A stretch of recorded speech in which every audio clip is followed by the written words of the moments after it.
I got this jungle pie peanut butter breath, which is the weirdest fucking mix ever.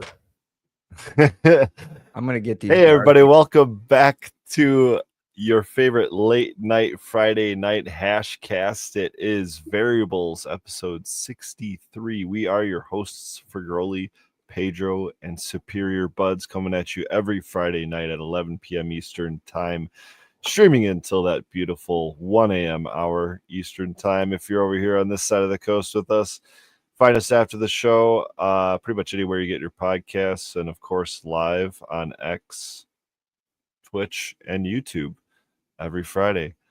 Tonight we got a special guest, Rex. Pedro, you want to tell us a little bit about him? Yes. First of all, you went live a little early on me there. I'm lucky I tucked my balls away before you went live. Gotcha. Rex. Known in the industry as Terposaurus. Rex will probably put his information down in the description down here. But another one of my absolute favorite fucking hash and rosin and BHO makers. Like, I don't know a hell of a lot in the industry that do such a fucking well job on both fronts. Talked to him a little bit earlier. He's been growing 20 years as of this year. What'd he say? I got all the information down here. Hash making for 15 years. Started making concentrates in Florida, I guess, for 15 fucking years ago. So that's an interesting one. Only been in Colorado for 6 years. Entered one competition and won that son of a bitch. So definitely one of the peak artists that I follow, look up to in the industry. I've learned a lot from, and yeah, welcome, Rex. Appreciate you being on more than you fucking know. Well, thank you guys. This is gonna be fun. Yeah, this is a awesome. good episode. Cheers, man. There's been a lot of solventless episodes going on with Hash Church and here on the Variables podcast. So I just kind of wanted to keep it going. And I thought Groli would really like it because, like I said, you're one of the only people in the industry that I know of. Maybe you guys can correct me and fill it in if I'm wrong, but that actually makes good hash, good rosin, and good BHO. Sometimes he's even posted before, you can't fucking tell the difference between his rosin and his BHO. So that pulls a little magic fucking blanket over our eyes. Yeah. Well, now I'm just so confused by the terminology you just used, Pedro. So I'm gonna fucking just start it right off the bat. Oh shit, stabbing me already. Can you please define hash? Good place to start. Oh, No, that was for you, Rex. Can you? Oh, did he lose it? Oh, there he is. I thought you said Pedro. Well, to me, oh man, see, that's tricky for me because I have probably the most unpopular opinion. I think hash is just any kind of collection of the resin off the plant, solventless, BHO. Show your shirt. Show that shirt, dude. Oh yeah. Yeah, the make it great again. 2020, fucking A. Right. No, Yeah. I don't think your definition is unpopular at all because we've got some very interesting definitions from different people in the industry, and actually last week when we had on Pezbro, he gave a relatively similar answer. So I don't think it's unpopular at all. Oh, okay. Yeah, I mean that's just the way I've always looked at it. I never participated in the BHO and solventless feud. I hear you. We're probably about to feud a little bit this week, though. So that's good. A lot of people will consider hash just the trichome heads. Mm-hmm. I'll even get caught up every once in a while saying hash when I'm speaking about rosin. I don't consume a lot of BHO. As a matter of fact, I think the only BHO I've much consumed in the last, I'm trying to think while I'm saying this, I don't think I've consumed much BHO at all over the last couple of years, except for Groli's. So likewise, Pedro. So I get dabbed out with them and stuff at shows and gifted jars and whatnot. But I mean, a big part of why I started doing this in the first place over a decade ago was to provide for my own medicine, right? And I'm still doing that today. But when I get a nice little tasty treat like some Pedro rosin, I'm going to savor every little bit of that flavor. I'll have to get you another one for next week or something. Have to meet at the state line again. Yeah. Yeah, just throw it over, bro. Yes, sir. Come with me. I think I met Budsy at the Yeah. oh yes, I did whip it. Beautiful. Ooh, Met him at the that? border last week or something. I don't know. Yeah. Whatever. Fucking Stretch little birdie. Armstrong Been in over the here. corridor waiting for a show. I I haven't love opened it. them. I love it, dude. Seen him every day. That is a stinky jar. You weren't kidding. No, it's definitely that one is probably the terpiest one I sent you over there for sure. For sure. I was saying before the show, Rex, you need to stop fucking working out and getting bigger, dude. Because as you get bigger, I just keep getting smaller over here. I just keep shrinking in the background. And your fucking wife, man, I've seen pictures of that shit too. She's getting big as hell too.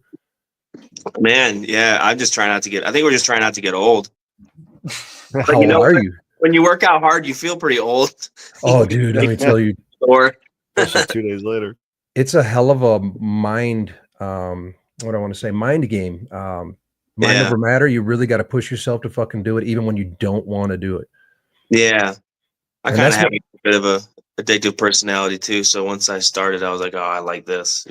So it's not from just whipping, giant stainless steel paddles through 50-gallon drums of RO water, Right? Whipping the BHO jar. The Good BHO workout. or yeah. I did that this last week. I had to put the jar down a couple times. I'm like, motherfuck, my wrists are sore. My hands cramp. Oh man. Yeah, right in your fucking hand. Yep. Yeah. Yep. I feel Even you my 100%. 3-year-old daughter colored so much her hands were cramping. That's funny. That's funny. It's like, well, just take Come a in with a break, bro. claw. Yeah. Well, cheers, everybody in the chat. This is going to be, I hope, is going to be as good as I think it's going to be.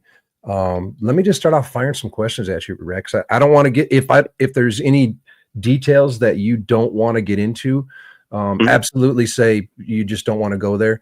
No worries. And then I'll make whatsoever. sure to ask again and try to pry open that door. And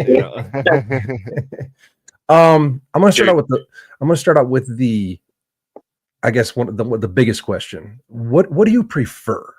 Do you prefer solventless as in rosin or hash, or do you prefer BHO? Or is there no preference? I think I prefer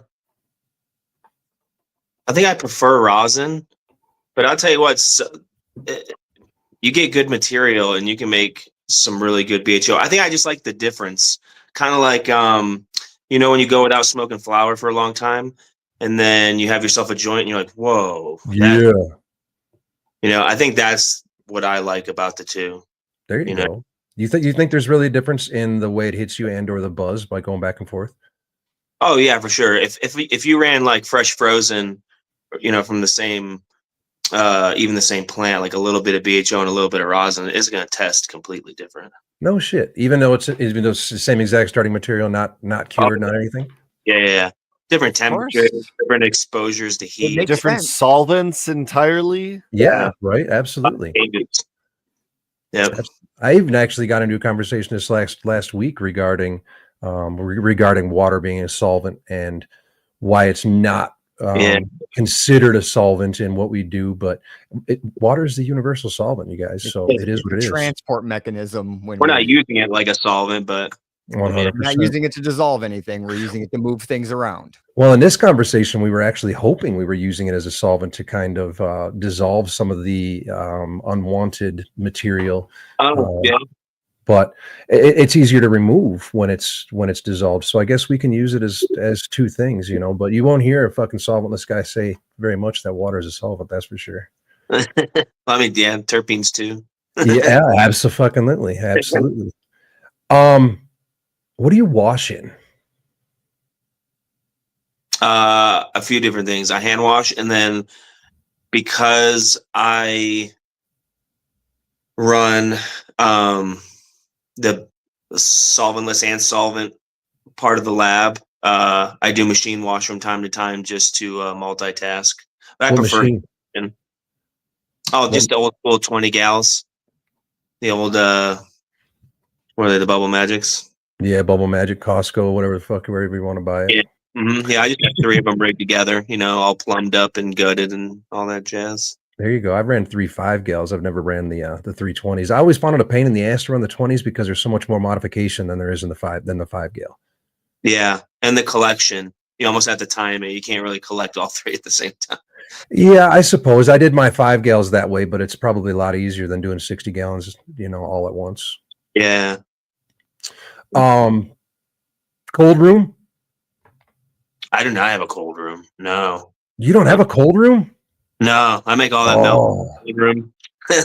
Dude, this is going to be interesting. What the fuck That's where the experience comes in. how do you make hash and rosin without a fucking cold room? I just utilize freezers. Oh, okay. How about handling the material and whatnot? Hold on. Let me hold on. Skirt. Let me. Can I bust out my pry bar real quick? And what do you mean by I use freezers? Okay. I work in the freezer. Okay. Did you say you work in a freezer?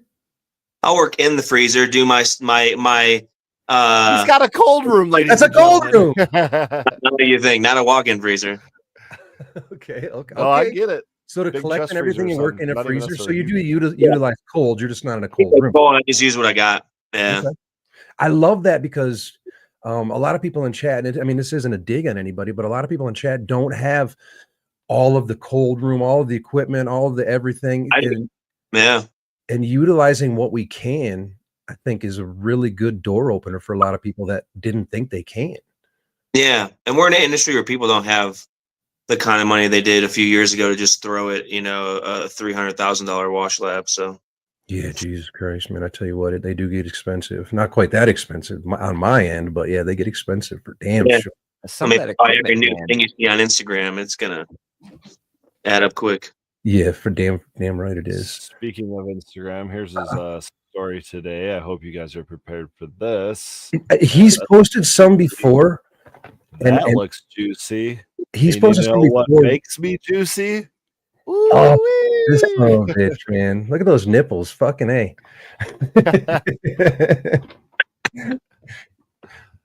So, where do we go next? Go ahead, Fergal. You take. I'm gonna take a dab over here. Well, I want to hear your list of importance as not only a smoker, but also a hash maker, processor in general. I guess we could just say. Where's your kind of list of priorities, and also, are you a grower as well? Yeah. Mm-hmm. Okay, so, and as a grower, then, because obviously we know harvesting has a big effect on what we're doing with the material as a processor. Oh, yeah. So, in terms of what strains you're going to keep in your garden, I want to hear the maybe top 3, 2, 3, 4, 5, however many you can get. List of important like things about the plant or the strain. Some people say it produces a crazy amount of volume, right? So it's like I'm getting 4 pounds per light, right? Some people will say it's just the prettiest plant I've ever seen. It's the most colorful thing. You just won't believe it, right? Maybe it's the flavor profile. Maybe it's easy to trim. Like there's also, maybe it just produces wet, juicy, colorful, terpy, freaking hash rosin every time you squish it, and it's just the perfect thing. What are the kind of top few and most important things about a strain for you? Okay, like if I'm pheno hunting or something along those lines. Yeah, you're looking for a keeper. Something you want to grow, something you want to share, something you want to process. Yeah, something you want to smoke. Yeah, for me in the garden as a hash maker, I'm not really. The structure is kind of important. It's not really a smoker structure. It's going to be more open, more loose, because it's really for me, it's really about surface area. How many heads are exposed to the light? Not only you, I agree. Yeah. That was one of the biggest surprises when I switched from growing for flower to hash. It's like, wait, everything I did to make my flowers dense and tight and beautiful, now I've got to reverse all that, and I want a little looser, a little, like you said, it's surface area, it's trichome coverage. Yeah, a lot of the stuff that you used to flower out and be like, oh my god, that's ugly. Get rid of that shit. It sucks to defan. Those are hash makers usually. But Yeah, that, and then for solventless, for me, I want to, if I'm walking through the garden and I'm kind of touching on the plants, I want a tacky resin instead of more of that, slick or lotiony kind of feel. Is that when you'll then throw it to BHO? No, that's when I'll try to wash it when it's tacky. When you can like have stringers on your fingers, I meant the other way around, greasy. Yeah. Oh, when it's greasy to BHO. Yeah. Yeah. Mm-hmm. That's got to be really nice to be able to have that fallback of like, well, I grew it now. At least I can still wash it. Or if I can't wash it, I can blast it. Like, holy shit, man. Yeah. It's my Achilles heel. It helps out the grows I work with too, They don't feel stuck with one way or the other, have to take a loss one way or another. I can test stuff. And yeah. Do you do test washes then to determine are you going to wash or which direction you're going to go with it, or what decides the direction you're going to go with each batch you get? Or is that more just the grower's choice?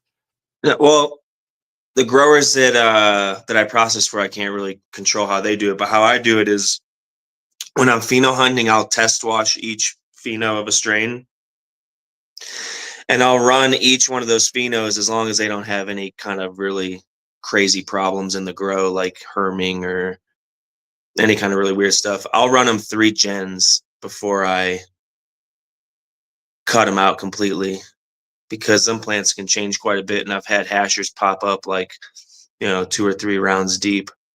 So that's kind of my process, solventless wise. That's super interesting. Yeah.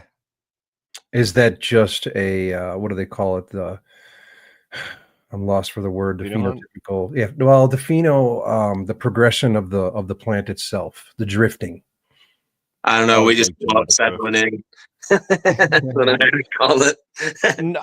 I think it's to some extent dialing things in, and it's also the way the plant expresses itself as a seed plant versus a clone plant versus a clone of a clone. You know what I mean? I think he's right about that 3rd generation, so to speak, or that at least that it doesn't even have to be a 3rd generation of like a cutting, but just running it 3 times. Yeah. I did that with my most recent pheno hunt of Squirt and Raspberry Parfait. I think it was 5 females of each, and I think 3 phenotypes of each. And I want to get it down to 1, right? And it took me the full fucking year because I, had to pop the seeds and get them to veg and clone them and then take them to flower and then do that all over again, 3 times. And I think finally now in the last few months, I'm down to the, single phenos of each. But the squirts, like I haven't even gotten those, the final. That's a good thing. You don't want squirts. Definitely don't want squirts. Well, I like it when they never mind. Like it. I want to step back. What number one would you guys make me? Go ahead, Rex. Oh no, so I was just saying it's a good way to do it. Just taking your time. Sometimes things can change. That conversation makes me wonder how many fucking times I've run my critical kush now. I don't know. I remember walking away with a whole box of critical kush that one year. Yeah. Let's throw it back a little bit. What did you make first? You said it was in Florida. What did you make first? We're going to define it as hash being the trichome heads. Hash, rosin, or BHO? In Florida, I grew first, and then I played around with sifting and cleaning the sift, because there was a really popular guy out of Miami there before he moved that cleaned sift, and he was really good at it. Oh my goodness, I can't remember his name. Something Cuban, but Cuban grower. Cuban grower. Yeah. Yep. So that was really popular. So we were all kind of trying to do that, and so we would get all the LPI screens and really just clean our sift down. And that kind of progressed to washing, and then we played around with blast and trim a little bit, but. So it was definitely hash first, and then it sounds like BHO. Yeah, the BHO came later. Yeah. What made you go to rosin? Definitely, because the trim I was just throwing trim away. Yeah, I hear you there. What made you turn the corner and go to rosin? I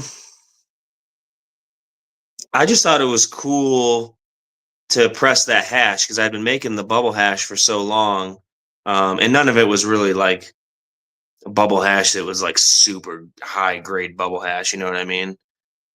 But once I figured out how to make milk, and then I started pressing it, I really liked that. I don't know why. I couldn't tell you. I just really liked the process of doing it. It was more hands on. I still remember the first time I fucking pressed hash, and I was like, "What the fuck did I just do?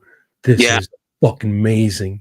I remember I broke a girlfriend's hair straightener, and I got in so much trouble. I was gonna say I remember my first time pressing. It was a fucking I don't know if it was. I don't think it was live. It was probably just a dried bud or something like that. And I pressed it in a fucking hair straightener, and I got all of nothing. And I was like, "This is stupid." I went all in. And boom! Oh, it's unbelievable. I built myself a custom set of plates, built the PID, bought my own heat elements. I followed Green Jean's whole deal, and I had a nice little press and was pressing flour. And oh man, that was a hell of a summer.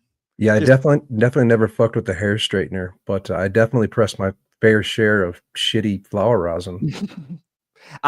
It's crazy because like I still never figured it out. Every now and then I would get really beautiful flour rosin. You're like, holy shit, like that's blonde and buttery. And then most of it was just kind of dark, and Chaz is the banger no matter what you do. And yeah, it really made me switch over to getting clean sift on a screen door, or getting good hash and then pressing that, because I was just not fucking satisfied with flour rosin. I still have my like aluminum frame screens up in my shed. Like 6-pack of them. That and some dry ice, man. Those things were awesome. They're fun to play with. I mean, if you take your time and really sit there and mess with it, incredible. Real clean heads. Yeah. It's pretty cool. Yeah. People are, and you know, once I saw Static Tech and people cleaning it and doing like going really I don't know if I have the patience for it, but I was amazed of how clean it can. Yeah. Looking for some level of efficiency here, please. Thank you. Yeah, I mean, it's an all-day project for like, $7 grand. My OCD runs. My brain's like 200 miles an hour, and that process needs you to be a little fucking slower. Just a little. Like it's tough. Get it done. Yeah. Yeah, you can't do a whole lot at once, so it's like it is a tedious process. Mm-hmm. But Superior, when's the last time you built Legos? Oh, pretty recently. I mean, I was gonna say it's got to be recent, right? I'm trying to get him to build Legos. Right now, we're still in the big ones, but I was gonna say maybe you know what? A daughter would slow you down. I have a Lego Deadpool back there, I think, in my case. You hear that, wifey? No. Oh, shit. I have a 20-something year old daughter already that's getting married. You need to be slowed down again. No. You realize how old I'm going to be this week? I do. You told me. I was going to wish you happy birthday next week when it happens, but Yeah. Oh, that's right. We'll actually be live when my birthday happens. That's cool. As long as you're around for it. Yeah. I'll smoke. That's what I'll do. Did you rip any of that rosin over there? So I guess I'll smoke. I did. Get other than and I've seen it. I sleeped it. That's what I said. It's tasty.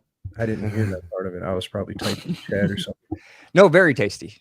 Not as bad as I was expecting when you said throaty. So what is that? I would say, I hate when you ask, but that I would say is rosin.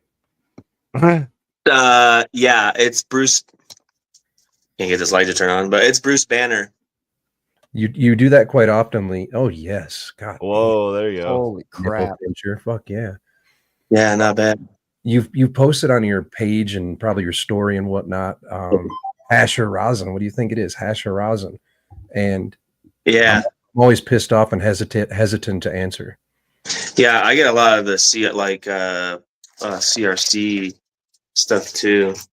But boo! What do you mean you get a lot of CRC stuff? Boo! Yeah, what does that mean? Define you. I'm kind of impartial, I don't really care. As long as what do you mean? like if people are using something to clean their extract a little bit. Interesting. You're okay with remediation, as we'll call it? I don't like no. I would say more, no. I would say More making color. a good product better. Yeah, not making Polishing a turd. Well, Not at what point in time are we not all remediating flour? yeah, 100%. people do not use it. Concentrating the trichomes. It's really what we're doing. We're not. I just got to throw attention to that fucking heady ass rig that he's smoking out of over there. By the way. Oh yeah, I missed my dad. But who you want to see it? It's probably dirty. Sorry. Whatever it is. Yeah, don't look. Not. I always see you dirtier than mine. I always see you sharing the love and ripping out of some heady glass. It's a Krunkelstein. I thought it was a crunk. Yep. I was gonna call it, but I'm like, I don't want to be wrong on air.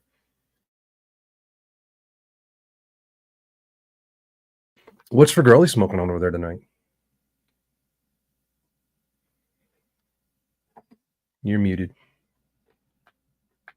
Fairly rarely does that happen, by the way. Appreciate you calling me out then. Raspberry parfait. This one just tilted and spun and spit everywhere. So you see these pop vac jars aren't exactly holding in all the terps. You know this what I mean? Is what I told you guys. For Girlie shit is too fucking terpy. If you like fucking terps, this is the man you need to fucking get a hold of. If you have asthma, I would maybe not suggest. So what? Fair enough. Are those just screw-on tops, or is it screw-on? Yeah, those new. I was having a hard time looking at the threads. I'm gonna get you a less. Well, even that one's a little terpy. Look at that. Oh yuck. So here, I guess on the mic makes sense because it's a pop of. vac. So here we go. Oh, It's got the click. The thing that pisses me off about it is that thing's only valid for the first fucking open, if it's even valid then. It's not I'll tell you what. re-vacuuming itself, you know.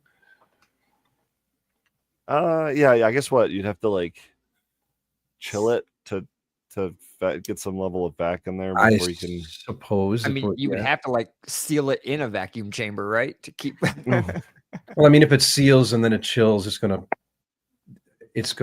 decrease. You know, just like when you put a jar of rosin in the refrigerator to cure, it's gonna off gas. It's gonna pop that top up a little bit. Mm-hmm. I will say I don't know if that's good question, Buds. I see your confusion, but go ahead. I'm trying to think of which direction it goes because I'm thinking of canning. It's heating that, and then the cooling after. So you heat first, and then the cooling is what pops it. Anyways, I don't like those jars. I think they're crap. Yeah, no. So do they always leak on you? No. It actually was only a couple, and it's probably ones that got tilted for too long, kind of thing. I also am learning. This was the first of a handful of batches that I packaged in these. And I try to do my usual 3 grams in them, and oh boy, they don't really hold 3 grams. It's like, I mean, they are to the brim with 3 grams in there. So I think we're probably going to go to 1 gram jars for Hash Bash Cup, and for more than one reason. But yeah, I know they make different size. They make like 2 mil, 5 mil, and maybe like 7 mil jars. I want to say these are the 5 mil, but I've packaged in 5 mils before with 3 grams and not had an issue. And they're just pretty tight. But hey, they're all white jars. There's some haptic feedback, which is fun. They're just not holding an overbearing amount of terps. How hard or easy is it? Yeah, is it very easy? It's very easy. Yeah, they're not. I've had ribbed. a couple lately that have, I feel like, don't like old man hands. I've really tried to crank down on them, and if you really, really try to make it close like you're about to get on a cross-country trip or something like that, like you're really cranking them down right, they might be a little hard to open on the other end. But yeah, I've been able to open all of them, and they're they're slick. You know what I mean? Especially maybe get some terps on the edge, they get a little sticky or whatever. But I do prefer like a ribbed cap. You know, I went with that for a long time. I've just seen a lot of them lately my that pleasure, quite frankly, that are requiring like the push down and twist, and those are the ones that are. Yeah. I mean, that's what these are. If you spin them, you know, to the left, they're just going to stop. Right, how hard is the push down? I mean, maybe I think normal childproof. I think 40, 50, and 60-year-old guys could get it. I feel like a lot of them, what they're doing is they're putting more padding in the top to try to seal it better. Seal it, yeah. And it's causing them to be just a pain in the dick. Because once you can press down, but you can't get that turn then because. Yep. I've moved on to these Myron glass jars. They're like that really, really dark blue or purple. I'm fucking colorblind. Buds, you've got them there. You can tell me what you think about them there. And Rex, do you have any preference in jarring in general? Like use of jars, how big of jars to cure, to package, the whole 9 yards? I cure, and I am so basic. I cure in mason jars for my BHO and my... Do you put a certain amount in there as far as percentage of the jar? Headspace. I don't like to go over 60%, I would say. Perfect. Do you find that there's a difference in curing between 50 grams and 150 grams?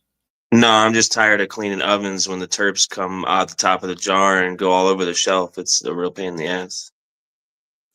What, we're not pulling muffins anymore? I guess I meant from appropriately sized jars. You know, do you find there's any difference between fucking curing a 3-gram jar or curing a 50-gram jar? Oh man.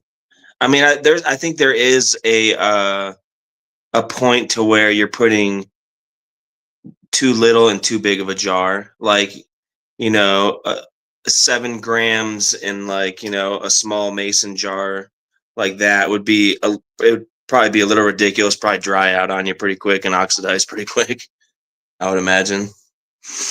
I just don't fill them to the brim. What is cold cure to you?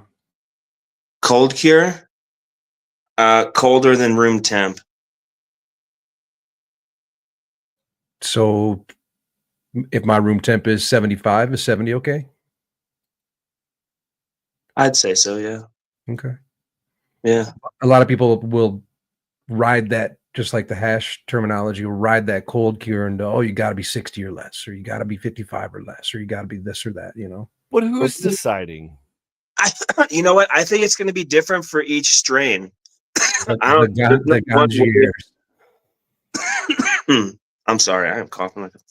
But no, I think you got to watch the extract and adjust to how it's curing. I don't think you could just run every strain the same exact way. 100%, dude. I don't think you're going to get the best result that way. No. You might get some commercial results that way, but you know. Yeah, you're gonna lose. I don't know. It's gonna be rough. Like when you press, if you press at the same temperature, Pedro, you know that just don't work that way. Fuck no, it's one of the main things you're adjusting in the room. Yeah, absolutely. It's just the way it is. You got to be able to adjust to it. So I'd say like no additional heat. You know what I mean? As long as you're not heating it up, I don't see why you couldn't call it cold cure. I kind of take the same stance. Usually, I mean, this room is between 65 and 70, and if it's taken, I prefer the refrigerator. If I can just let it sit there for 3 fucking months or a month or however fuck long it takes, I prefer that. Yeah, that kind of time. That's all. That's bad. Yeah, right. Most of the time, that's not capable. Or yeah. But I don't think a 65-degree shelf, 68-degree shelf is heat assisted like we know people are doing in the industry right now. It's not like a clone mat or putting it in a vac oven and letting it sit in there. You know. No, that's for it up. Hold on. Explain what people are doing in a vac oven, because I'm over here with a vac oven and people are always asking me questions about it because I'm a BHO guy. And I just made a joke about pulling muffins, and that's like a fucking 6, 7, 8-year-old tech at this point. But I still use a vacuum oven. I just don't have a vacuum hooked up to it and haven't in over 6 years.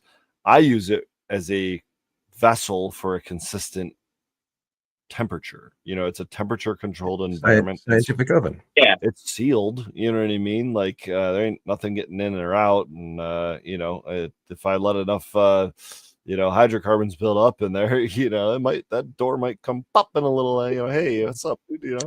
It's also meant to run for longer periods of time than just a lot of other little small heat elements. Bro, this is my OG oven that I've had for I think 8 years now, and it's still running like a champ. Again, I haven't pulled a vacuum on it in like 6, but I'm not doing shatter or anything, and I like my terps, so here we are. Let's run some more down of Rex's fucking hash process. What bags, and not as manufacturer, I don't really care unless you care to shout somebody out, but what bags do you use in the wash? Yeah, fuck yeah, shout them out. For bags, oh man, I just use cheap bags and I buy them like every 2 months. Which bags? How much do you spend on a set? On a set, it's like $300. Oh shit! Okay. Fuck, dude, I could get. And that gets you how many washes? Sorry, Pedro. Oh man, I only wash probably twice a week. So you'd reach out, I could get you sponsored so fucking quick. Really? Yeah. Oh, man, I don't come out of my cave. What micron bags do you use? Buy bags. I'm such a clean freak. Oh man, I just buy new shit. That's why I don't spend a whole lot of money on them. We've moved into a cleaning SOP commercially, just because of the cost of buying, replacing them every month or so. But we've come up with a cleaning process. But what micron size bags do you use when you wash? What do you pull? So I'll use my 220 and my 160 as filters. So I'll collect my 159, we'll call it, down to my 73, and that's my rosin grade. Do you do anything as far as the 45 or the 25? Yeah, it all goes towards edibles. Yep. Good man. Waste it for sure. I just like people are really good, clean rosin, at least the cleanest I can get within reason. Sounds like we're running along the same lines here. So how many washes do you do per load of flour? I'm going to be honest with you. It depends on how it's going. If it's washing clean and it's dumping, I'm going. If it changes on me, I'm stopping. And I'm calling it a not yielder, and I'll keep washing it, but that'll go towards edibles, And that's called craft, people. Yeah, that's called knowing your flour, experience, knowing your grow. Yeah, people don't have money to waste on rosin, really. So if they're gonna buy it, you better give them something that's worth the money. That's for sure. Yeah, I would agree. I love that you're separating it down and sending the undesirable to a place where it can still be valuable. Yeah, I mean, and just because it's not a dabbable grade in my eyes, doesn't mean it won't make great edible medicine, or be dabbable in somebody else's eyes. I used to dab. I mean, I'm getting up there in age, man. I used to dab some nasty stuff. So you want to tell us how old you are? I'm gonna be 38 this year. You get that old? Jesus Christ! Come on. Hey, bro, I'm turning gray already. I'm doing pretty good. I'm not turning gray yet. We're doing good. Yeah, it feels it anyways. That's for sure. I feel you. Freeze dry or air dry? This guy. I know, dry. You freeze dry? Yeah, just because I'm so. But it would be cool to do some air dry stuff. But I tell you what, with the testing going on, air dry would scare me. The testing is gnarly, Mm-hmm. for micro stuff. There's a really good question on the screen here. When people call it a 2 to 5% washer, is that the 5 to 10 washes? Like, does that beat the fuck out of it at the end of your fourth pull, or is that just full melt? And I mean, that depends on the hash maker and how honest he wants to be with you, I guess. Exactly. 100%. What about to you guys? Why don't you guys answer the question? I'll give a total yield, and then I'll give a rosin grade yield and an edible grade yield. It brings up a good point because commercially, we consider it overall, but Rex right there, see right there, just learning in the community makes me want to now add that column to my spreadsheet and start tracking what we consider. I mean, working in the commercial industry, you kind of do have to keep some of the same variables. You can adjust them here and there, but sometimes time. Yeah, and if you don't have the right with the right washer with the right experience in the room, it's really tough to teach that. I guess it just comes with a lot of experience, a lot of different details. But we consider the first through third pulls our premium, our rosin, pulls, and then we'll consider our fourth. Generally, we call it pull 4, which generally goes to food grade, and then we've got our G2 or our grade 2. Which is, like I said, fourth, it's 45 to 72, which is, it's, questionable rosin, but a lot of times that'll go to edible grade as well. Okay. I'm curious to hear about what you're using your BHO for a little bit more, especially with you bringing up trim and whatnot, because on the topic of, edible grade and what to do with it and how it's processed, maybe, whether it's differently or in the same way. I just took an old batch of flour, that had been sitting for a little bit. Not something I would, put up there as, what do they call it? Canada quads or whatever, you know what I mean? Like, top shelf, grade A, whatever you want to call it. So I ran it into something else I needed, which is what I would consider food grade oil. So it's, still got plenty of terps, still got a high amount of THC. It's probably a little bit converted into CBN maybe at this point, but certainly valuable in another way if it's not, that top shelf, something I want to, roll up and smoke today. So we processed it, and I took 40, well, more than this. The end result was 45 grams of decarboxylated BHO, and that went into topicals this morning. I whipped up a batch of topicals, and talking about muscle memory and recipes and keeping things consistent, I've been using the same recipe for I don't know, six plus years or something like that. It's got to be 7 or 8 years. I don't even know how long at this point. And long.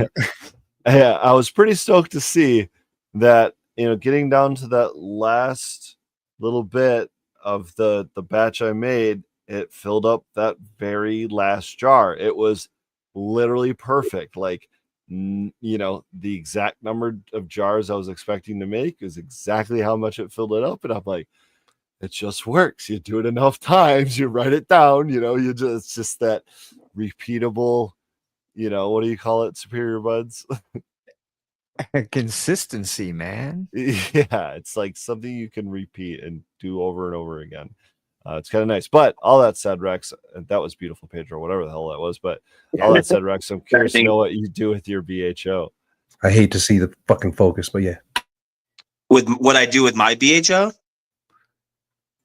Yeah, you talked about maybe running some trim. You talked about CRC a little bit, but you've also talked about appreciating it for, it's kind of maybe more greasy strains or something like that, right? Like, it sounds like you have kind of a variety of, it's just another tool in your tool belt, but what are you using that tool for?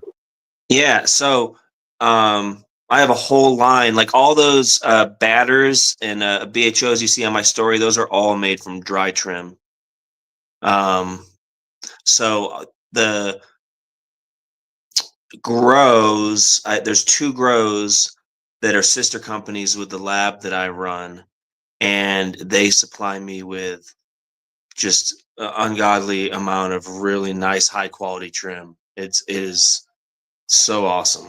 So yeah, all that stuff gets ran into, I call them batters, and I call them terp sugars, my sugar waxes, but it's just those 2 products as far as the BHO goes.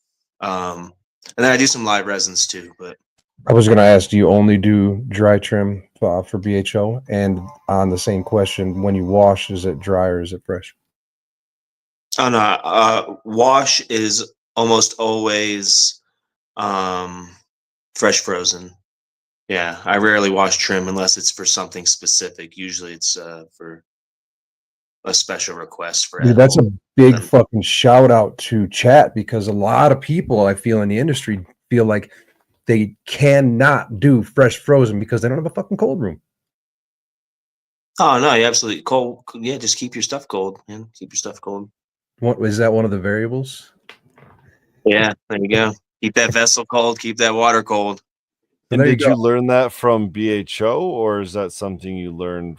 Well, no, because you said you started doing hash making first, Yeah, right? And I then learned BHO? from making hash in Florida because I was doing it in a garage, and it was Oh, yeah.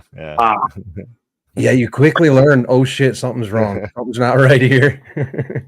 yeah, Why is my shit green and black and brown and yeah. Why is everything sticky? Yeah, yeah. You learn pretty quick that the cold is your friend, and there's all kinds of ways to keep things cold. I mean, I'm sure you have your method. I hate And to last tangent. breezy. I hate to tangent too much. We do have to come back to where we're at with this conversation of keeping things cold and BHO and all that. But speaking of Florida again, I don't want to forget this. You've grown in Florida and you've grown in Colorado, I assume now. I don't know if you've grown in any other states, but Mm-mm. what are the challenges like between those two states? Because I also come from like Superior Buds, a peninsula state, and we have very rapidly changing weather all the time. We deal with sometimes 70-degree days on the same days we get snow. We deal with sometimes 0% humidity and 100% humidity in the same day. Sometimes we don't see the sun for months. Sometimes we just get beat down with sun and humid summers, for months at a time. It's just it can be all over the place here in Michigan, especially with 4 seasons. I know Florida's pretty aggressive with the heat and humidity and whatnot too, and I know Colorado's very aggressive with the lack of humidity. So I mean, talk about that for a minute, and like, what are the challenges? Is one place harder? Do you prefer one or the other? Yeah, I feel like Florida is way harder just because of the heat, humidity, and the bugs. Oh yeah, Bugs in Florida. I mean, if you've ever been to Florida and you just walk outside, you know what I'm talking about. You get attacked instantly. By And bugs or humidity? the way it's going to be as long as you're outside. yes. You get attacked by bugs or humidity? Both. I was gonna say you can swat the humidity away in Florida. It's like It's beautiful, swimming. but you pay a price for that beauty. Definitely never been in Florida for sure.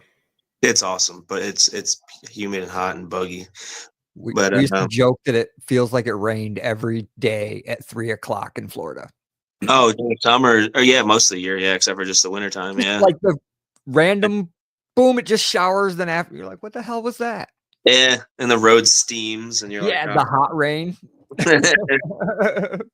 yeah, yeah, it's brutal. I mean, then you try to feed a room, and you're trying to get that humidity out, and it's just I feel like it's easier to feed a room in a dry climate and stabilize it than it is to just pump gallons of water out of the air nonstop. Oh yeah. It's crazy. Cannabis Yeah, it's Mechanical would probably tell you the other way around, but well, I was gonna bring that up. I'm like, yeah, either you gotta have a shitload of dehumidifiers or go ahead and land there, I guess. But Oh, it's brutal. And then fighting the bugs off. I mean, in Florida, bugs come inside. Like in Colorado, you can leave a candy bar on your kitchen counter, and there won't be a bug in the morning. In Florida, they will carry that thing out of the house. oh damn. we were just joking about the big, what are the water bugs, the big fuckers in Florida, man. It's great. They're nasty. All right. dude, I was just down there and I put my Puffco Peak glass in the sunshine for about an hour in the morning Probably just to burnt. reclaim some reclaim and take an edible. That's It's funny. that warm. Yeah. All right, so back on the track. Use a freeze dryer. So we got hash. What are you putting those hash back, or what are you putting that hash in? I just double bag 25U rosin evolutions. We need to talk there as well. I won't even fucking. Let's just not even go behind the fucking screens. I've been using them for as long as they've been a company. Yeah, I've been using Rosin Evolutions. They're my boys for sure. But you got to try their new 5 micron bags, man. I want to try that for my mechanical separation. That's a good idea too. We do 25, then 5, and then we actually use the 160 as well. We're pressing commercially over here, so the 160 comes into play a lot more with bags moving on the plates. When you're doing kind of stage your bags in the 160. Yeah, we bag it completely, the 25 and then the 5 and then the 160 all folded over. Cool. But a lot of people aren't even using the 160 anymore, and I think that's the difference between commercially pressing and being able to press at home and having a little more time and flexibility with variables. I do take a long time pressing, man. I will tell you, how big of bags do you press weight wise? There you go. I use the 2.5 by 4.5 bags, even commercially. And we fill them. I mean, I always say hash weighs differently. Each hash weighs differently. Some hash has oil, some hash doesn't have oil. But on average, 20 to 25 grams, maybe up to 30 in a bag. Oh, cool. See, I like that. That's good. I do 14s. There you go. In a 2.5 by 4.5. What was that? In a 2.5 by 4.5. No, I do a 3 by 6. Oh, you use the big boy, and you only put 14. How much do you put in there? I like to thin it. I like my hash to be super thin. Apparently, you do. God damn. Yeah. A 3 by 6 on how many grams? 14 to 20. Holy fuck. Okay. Yeah, our 3 by 6 is probably I'll get getting 35. Oh, I'm yelling at him all the fucking time about consistent. I even take our baggers. We obviously have different stages of the process, but I'll take our baggers into our press room and I'll be like, look, motherfuckers, this is why I need you to care. Because sometimes, I'll get a 3 by 6 with 50 fucking grams in it. And I'm like, dude, what the? The consistency is so key on that press. You can't just, I see labs sometimes just filling their bags and then just putting those pillows on the press and pressing those suckers. And I'm like, oh, it almost gives me a gives me like yeah. The 3 by 6s give me anxiety on the 4 by 6 plates, but yes, unfortunately. But why from someone that is only pressed on one size plate before and does not have anywhere near the experience that you guys have, why do we want to go paper thin? Why? Have you tried putting fucking 50 grams on that plate? And like, why are you going paper thin? What's the pro tip? To me, you want to turn that hash into rosin as quick as possible. And you want that heat to be as even as possible. Like in BHO terms, when you're pouring your slab, Think about it. If you have a half inch thick patty pillow of, it's funny you use the word pillow. We had to name it. Fuck it. I got a better one for you, Pedro. It's a steak. I've got it on the smoker. How much do I want? Well, I think that's a completely different thing because you're not trying to get what's inside the steak. It's perfect. Yeah. No. I want a thicker steak than I want a thinner steak.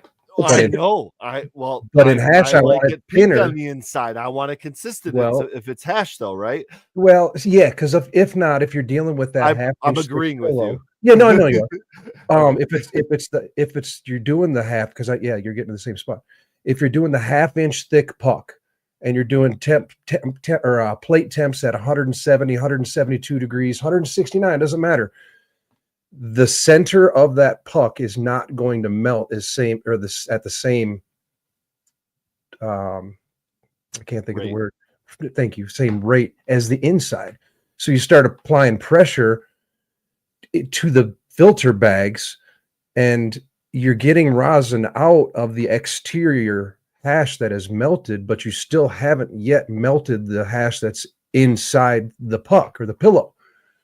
So being able to get them a consistent size and preferably, this is where I have to cross lines doing it commercially and whatnot, preferably a thinner pillow. Like he said, it just melts at the same exact rate. You can get the hash and the rosin, off of the plates a lot faster, and it probably allows you to run a lot lower temperature. Yeah, and if you, like you said, if you have that hash changing at different temperatures during that press, and it's not like all happening pretty evenly at the same time, like you got the middle that's just not heating up like the edges that are touching the plate, that's going to affect the quality of that extract. It's all when you're dealing with really good hash, it's the time against temp or Well, Harvey's. it's a balance of quality and return, right? And it's growing, it's hashing, it's everything, because you can either put a lot of effort in, put a lot of time in, make them really thin, do a lot of different presses, but get an even amount of high quality stuff, or you can do the big presses, try to squeeze out a bunch of high quality stuff real quick, and then what? Like, you're gonna have to set up for another return. They're just squeezing it all at 30 one time. And so $30 a gram versus $100 a gram. there you go. That's the result.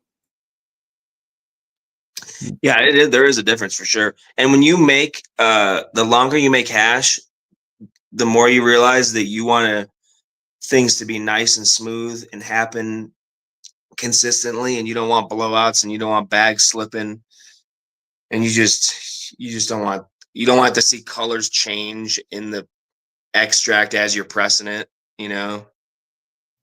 I'm always seeing the bubbles come out. I'm like, oh yeah, it's just the consistency. What the fuck are you?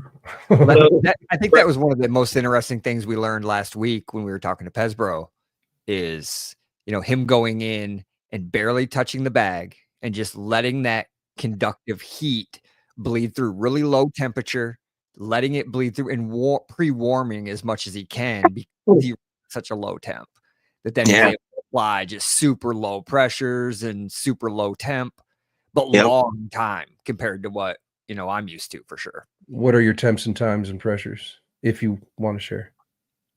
For me?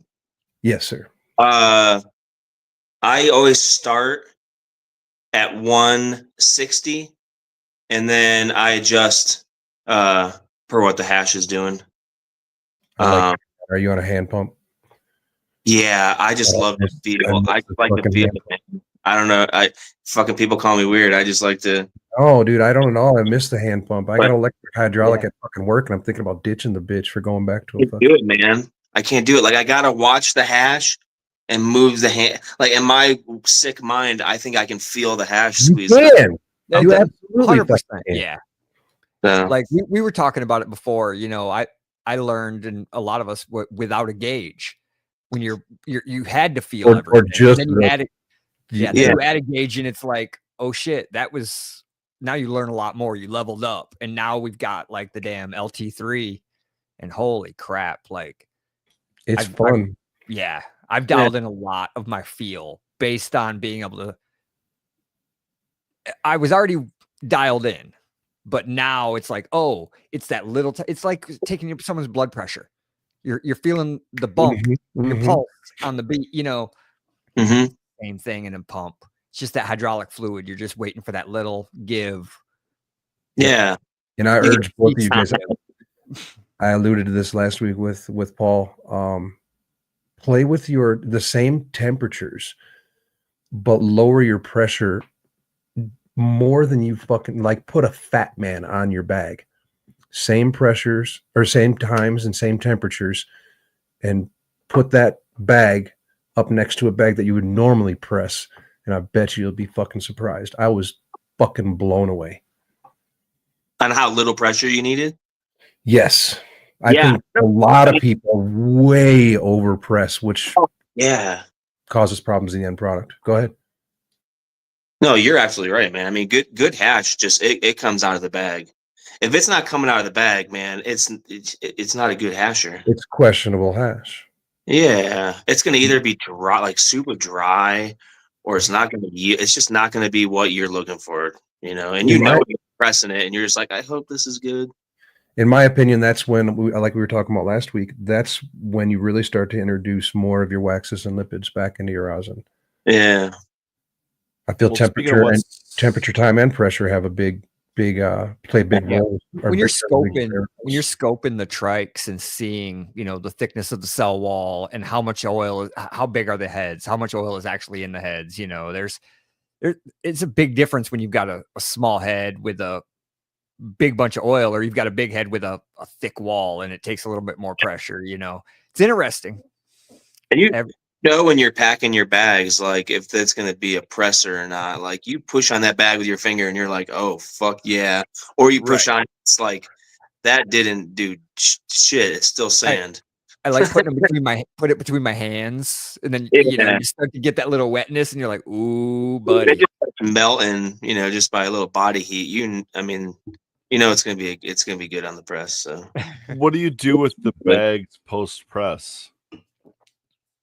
I blast them. Hell yeah, dude! Hell yeah! Yeah, that's the smartest way. Amazing, it's zero waste game. It makes beautiful. It actually makes beautiful batter. I mean, I could sell it as a batter, but I put it to the side as food grade. Yep, same here. Yeah. Same here. I figured it's already ran, well, at that point, it's been washed how many times? Yeah, Yeah, it might have medicinal value as a low dose edible, but I don't want to try to, do any tomfoolery. Yeah, it's pretty amazing though what's left inside, and I'll tell you what, in terms of return on volume, that I've put, there's no amount of flour or grade A anything you could put in there to get that level of return when you've got concentrated hash already inside the column. The returns on that is insane. Yeah, no, it does. Yeah, it pumps out some oil for sure. You don't realize how much is left in there until you get it, blended into a solvent. Yeah, until you can chemically extract it versus the mechanical extraction. That's really, in my opinion, that's really what this whole thing comes down to. Like, whether it's solventless or solvent based, it's just a chemical, or chemical extraction versus mechanical extraction. And if you're doing the mechanical extraction, aka you're doing, solventless, you're doing water hash, you're doing whatever you want to call it, and you're not treating it like a mechanical extraction, you may as well just be doing a solvent-based extraction, in my opinion, because it's just, I don't know, I like it because it's more efficient. I think it takes a higher, it takes just as high of a quality of input material to get that level of output on the other side, you know what I mean? But it's also a more efficient process. So when it does come to things like your stacked up trim or an old flour that you didn't do anything with or something like that, now you got options. Yeah. And I don't care what anyone says, man. Trim, you got good trim. It makes good beer. I mean, it certainly can. Yeah, I've really been impressed with some of my what I call food grade runs, you know what I mean? And I'm looking at it on the other end like, fuck, man, this wasn't supposed to look this good. Like, it makes me want to just dab it, but it's just, that's what it's going to. I gotta do it for topicals, I gotta do it for edibles, whatever it might be. So do you ever make carts? No. So I have a couple of part-time packagers, and then it's just me extracting and kind of admin and that kind of stuff. So I'm spread pretty thin. So what I do is I'll send off some solvent extracts to a lab and have them actually distill it for me and cart it up. And then no rosin carts though? I did it for a little bit, man, but I just hate filling carts. I hate filling carts. Then I feel it. I'm I'll go out here and say I think it's a fucking bastardization of rosin. I'm so glad you used that word because that was just rolling in my head for the last 30 seconds. Like bastardization. That's what it is. If you've ever sat and filled carts with a big glass syringe and rosin, you have to like constantly keep, sometimes you have to keep that thing warm to keep it moving, and it is not fun. I will say, you could put a e-nail. There's an e-nail wrap. Well, it's I will say that a PID. for fucking convenience, though. I mean, they are nice. But I don't against them. I just personally am. I'm just lazy when it comes to wanting to fill carts, I guess. They're cool. I buy them. It's funny before I forget it, I'm actually texting one of the texts in my room, and I'm saying, do we need to play with our variables a little bit more here? I'm telling you, man, we're always learning from each other, dude. That's why I love this. Did you guys happen to see the surprise release from Harvest Right this week? No. What'd they drop? Can you share? Yeah.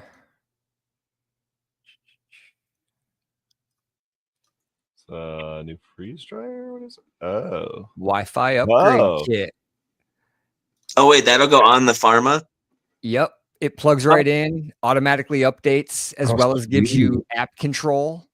You're at home. I'm And so glad I got that over the home dryer.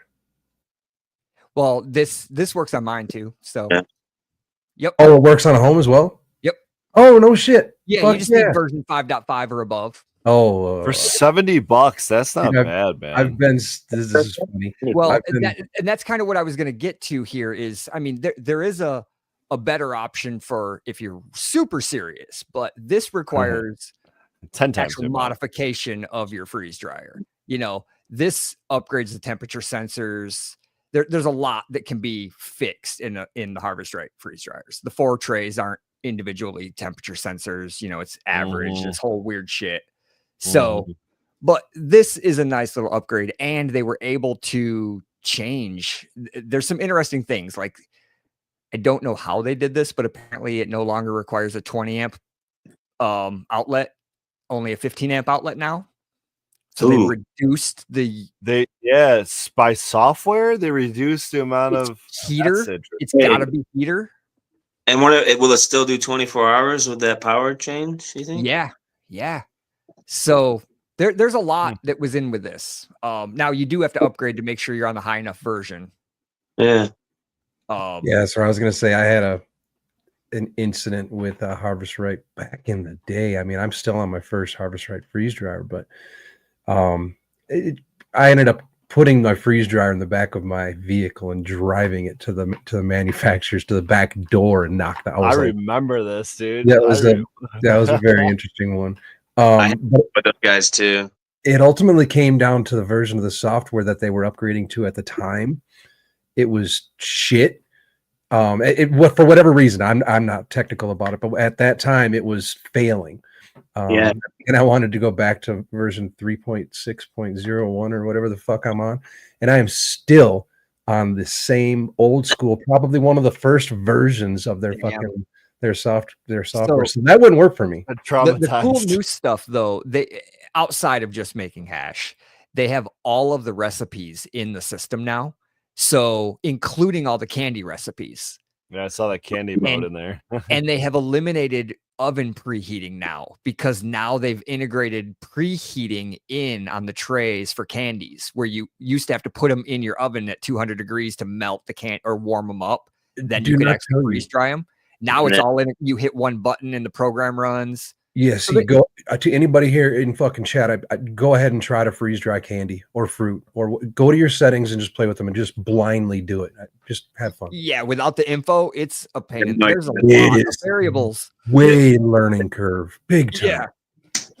Yep. So yeah, that would be very cool. That'd be very beneficial. Yeah, the one click for everybody. I mean, in everything, and it's not just candy. It's all your typical vegetables. They'll tell you how to prepare it, even if you can stack them, if you can, because a lot of tricks. And this is all in the software of the freeze dryer. Mm-hmm.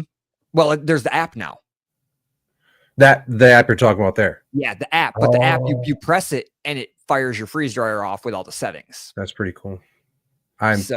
I mean, I try to stay up with technology, but I feel like I'm starting to fall behind. And they were smart about Mr. it. 3.6.01.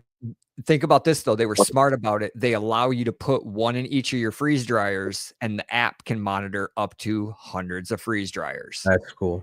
That's cool. So, yeah, it's not like they're going to sell a lot of them. Yeah, a lot of people doing this commercially for farmers markets. I was just going to say this sounds like something that commercially could be very beneficial, like very, very beneficial. Yeah, the prepper forums are all about them. Mine will be here Monday. Scoop them now before they fucking jack the price up at $95 by next month. Yeah, right. I was 5 minutes out of the gate on this one. our freeze jars, because we have the large and the XL, they'll run for 36 or 40 hours for a whole run with as many trays and as much hashes in there. And if we imagine that with food though, but if you have something go down during this process and a freeze jar just shuts off or a vacuum pump fails, just a lot of different things, knowing Friday night would be way better than knowing fucking Monday morning. Fuck yeah. Well, and the other thing they were saying, what if your food finishes and you're not home from work yet? You can just hit boom, extra dry time. Or, just freeze. Kick it to cooling. Yeah, kick it to freeze and leave it. I have a friend that's been doing this a long time, like hash making, and he's been through a lot of different harvest rights. Runs, I don't know, like 5 of them at a time at some points, maybe more now. I have no idea. But at one point, he put one of his IP security cameras just facing at the controller of his harvest right, just to know at any given point he could go in and check on it and make sure it was holding back or one of the temp or. That's funny. One of the cameras that I bought that runs my stream is a pan tilt zoom, and if I pan it all the way to the right and look down slightly, my harvest right's right there. But now I don't fucking need it. Now I got the Wi-Fi. So I have only ruined one entire fucking freeze dryer's worth of good hash. I remember that. Yeah, and I think it was because of the shelf temp that I had at the time. I fucked up. It wasn't harvest right, but dude, man, pulling that out of the fucking freeze dryer and seeing just melted fucking burnt hash. That's all the trays. The number one failure that I see in all the forums that I'm in is the heater relay failing, where it'll stick on, and every time it happens, and they're just like they're mad about burnt food. I think back to your fucking your freeze dryer full of burnt hash. And I'm like, fuck, you guys don't even know. It was such a disaster. You ever ruined a batch, Rex? Oh yeah, it's happened to me a couple times. I think everyone had the same problem with those the home version a few years ago, where something with the shelf temps was failing, and it was just either shutting off mid batch and warming up, and so it was like wet and burnt. Yeah, especially if you're under vacuum, because we all know that sublimation happens at different temperatures under vacuum. Man, I upgraded to the large pharma, and I haven't had a problem with that one, thank God. And hopefully it holds strong for me. But that home one did crap out on me eventually. For whatever reason, when I bought it, I'm just kind of a buy once, cry once type person. When I bought it, I got the medium pharma, and I've never run anything but the pharma. We run 3 larges and 1 XL up at Eden. So yeah, I've never ran a home. When I got mine, I went through it all and talked to their techs and walked through it all. What's different? That's why I went with the home. So I was able to get the home medium. And then I run the pharma software. So that's nice. There you go. I basically have a pharma, except I'm missing one sensor. I was going to say, I think there's 1 or 2 other sensors and software. Yep, it's mainly and trays. Software. Yeah, but you can actually buy the trays. Yeah, you can buy. Yep, exactly. And now I thought that was funny. So I bought the medium, and my medium has 5 trays, I think, and now the new ones have more. The new ones have 6. Like 7 or the smalls have 5. The large have 8. Yeah, there's a fuckload of trays in them now. I mean, they're massive. Yeah, they're excessively long. Mm-hmm. They are really large pharma. You got some hack, boy. Yeah, we do 3 large pharmas and 1 XL pharma. You fill them all at the same time? Yeah, they're constantly running. Constantly fucking running, dude. I press 24 to 2,800 grams of hash in a day. We process and make 16 to 1,800 grams of rosin in a day. And on the hash side, I mean, they're just staying ahead of us there. So you can take those hash numbers and extrapolate them. We're doing two loads a day, and we're washing in the Osprey from low temp. We're washing 15 to 17,000 at most. I think they say you can wash up to like 20 or 5,000, but you're really asking for problems. So we'll wash. I think I try to stay about the 15,000 per wash day. So we're washing 30,000 grams of flour, and yeah, what kind of problems you get with that dude. Much? It doesn't move the flour. It requires you to run it because you're limited at the size vessel you have. So when you start getting that much, it's crowded. Great question. What is the I mean, I'm going to call it a solvent because that's what I think of it as in BHO, the solvent to material ratio, because I like to run a 7 to 10 to 1. I don't know about you, Rex, for BHO, but I'm also curious to know for you guys, like, what is that water capacity to material ratio, or vice versa? As long as it moves freely, that's kind of my thing. Whenever I've talked to anybody doing their home consultations, they always ask me how much, as in weight, how much flour do I put in there? I'm like, well, it varies. There's variables, right? Are you fresh frozen? Or are you half dry? Or are you totally cured? So I always say no more than 2/3 full of flour. Yeah. How do you do your multiple? Say it one more time. How do you do your you were talking about your multiple for solvent to material? I think that's what you're talking about was water to material. Yeah. So for mine, it's like, so say I have say I have 500 grams of material, I'll run 5,000 grams of solvent over it. That's a 10 to 1 ratio. Okay. Wow, nice. That makes sense. Yeah. So, or do it in pounds. So 1 pound of material would get 7 or so pounds of solvent washed over it. So that's why I was kind of curious to know how that translates with water. It's a little bit different, I know, because you're it's different. It's really more of just on a ratio thing with water. But yeah, I've always said if you're 2/3, you're at the max, because like you said, it doesn't pull. Like French used to say, the double vortex. You want to start pulling the flour down. It just doesn't pull the flour down anymore, and it's too fucking crowded. Even your hash doesn't fall all the way through to the bottom of the material because it's getting caught up on the other material that's in there.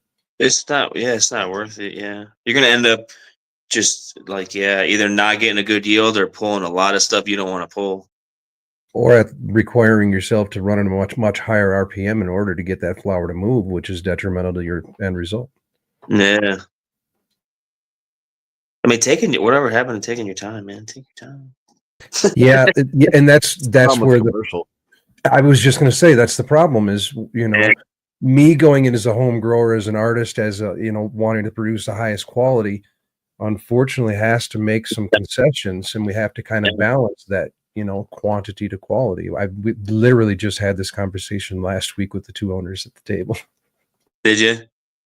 Yeah, how did that go? I mean, you're still working there. That's good.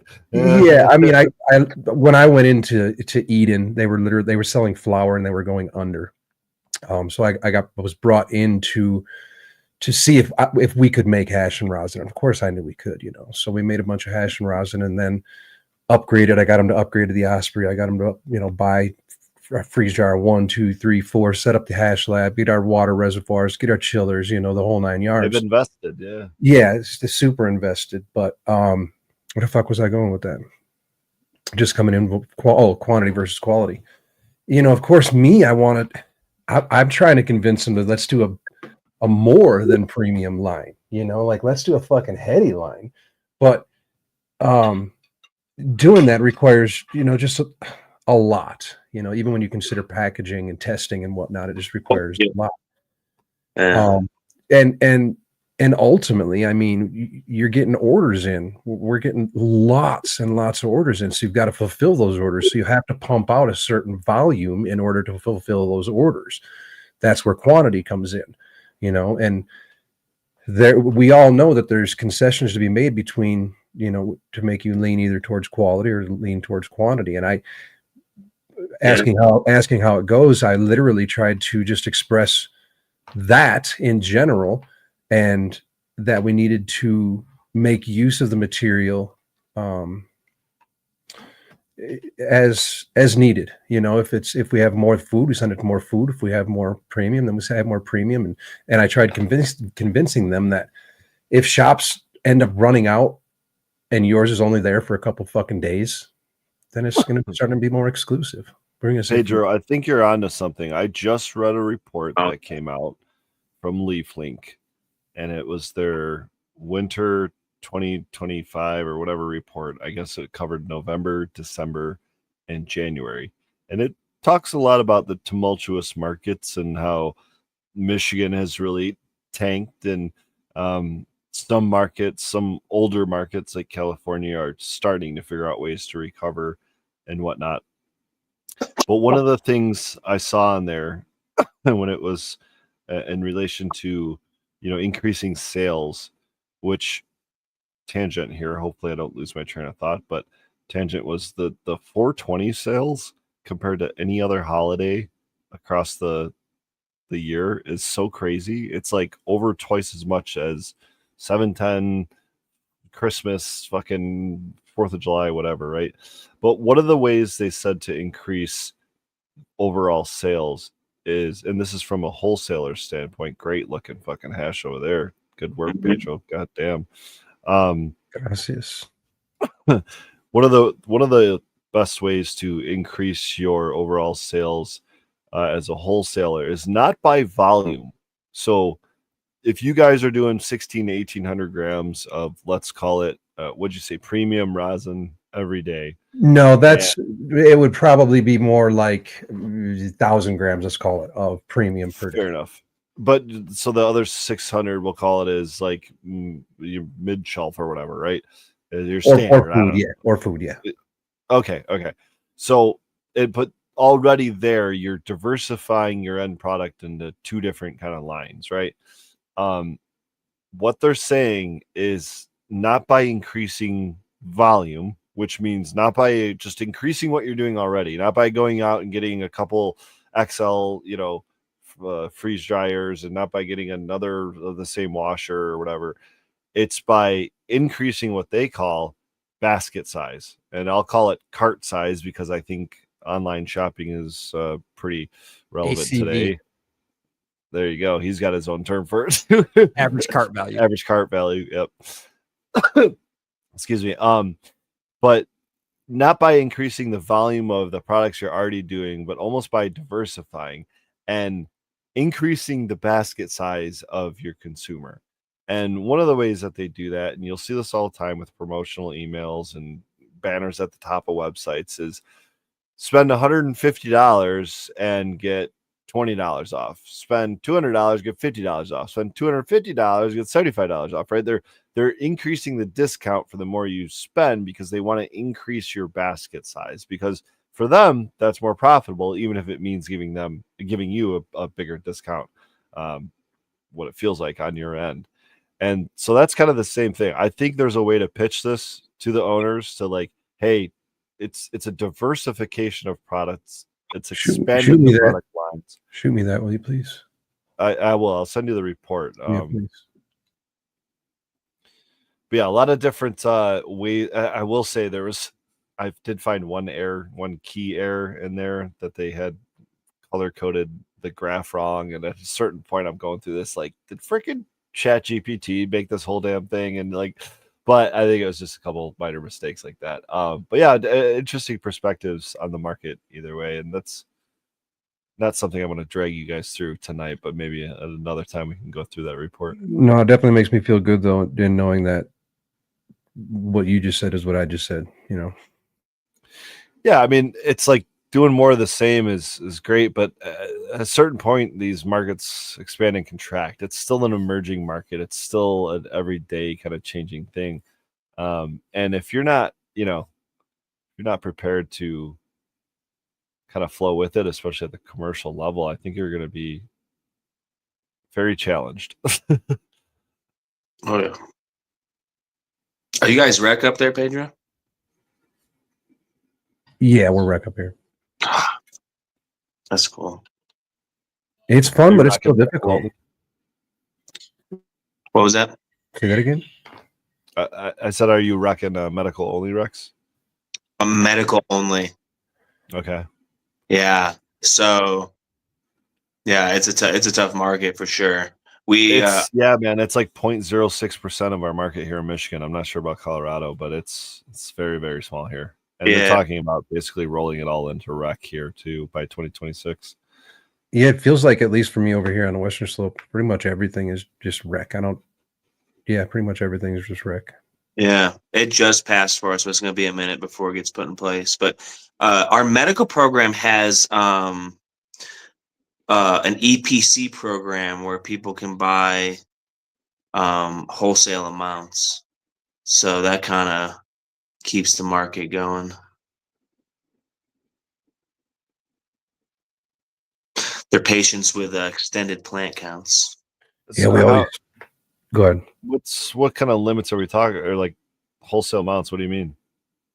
Like I think the biggest one I've ever seen was like a pound of flour a day and a half pound of concentrate a day. Well, we know that's pretty obvious there. That is not staying in that purchaser's hand. So let's say that. Yeah, but they give them to people. Usually it requires like a pretty serious ailment for sure. That's like a lot of Canadian medical right there. Yeah, people that'll be like, oh, I've got a 300 plant count limit. Like yep, they said I need it for my sleep. I can't argue with that, because when I was growing outside, I love plant counts, man. If I can, I'm not pheno hunting and just all that. Yeah. Oh yeah, I'm not saying I wouldn't like it, but I'm just saying their numbers are a little. The biggest I think we saw was 1,200 plants. Jesus, and the guy's just for one person. Yeah, one guy.